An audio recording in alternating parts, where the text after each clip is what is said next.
Samen gezellig aan het water vissen met het gezin, de familie. Ongedwongen en dat iedereen het leuk vindt. En dat is mooi in deze tijden. Ja, Ronnie, 80 jaar de lustige kantvissen. Dat is een prachtig jubileum.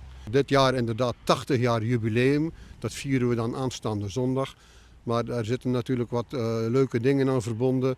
Dat ik altijd graag aan het viswater ben, in de natuur. En dat probeer ik nou over te brengen aan de kinderen. Ja, want dat is misschien gelijk een belangrijk thema om op te komen. Het jeugdvissen, het opbrengen aan een nieuwe generatie. Hoe doet u dat? Nou, het is zo dat ik al 5 jaar ook bezig ben om dat te proberen op te bouwen. Dat gaat niet zomaar in 1 jaar. Mensen hebben het ook allemaal druk tegenwoordig. Maar wat ik probeer is een gouden formule toe te passen. En dat is als volgt.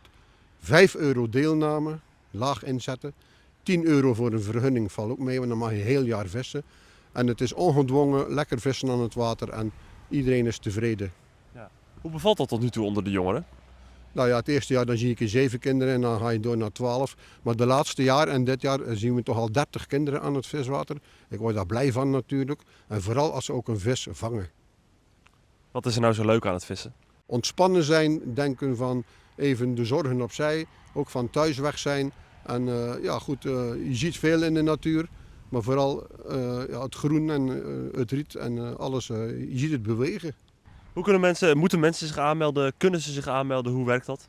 Allemaal aan het viswater inschrijven. Zondag is de grote wedstrijd.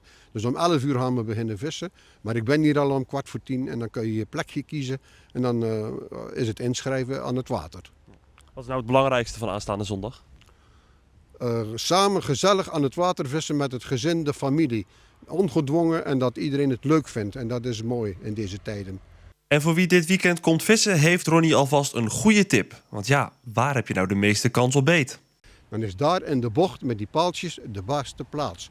En weet je waarom? Daar doen de karpers kuit schieten. En de paling komen daarop af en die willen dat opeten. En die schuren ook hun huid tegen die paaltjes. Dus in de bocht tegen die paaltjes gooien, garantie vis.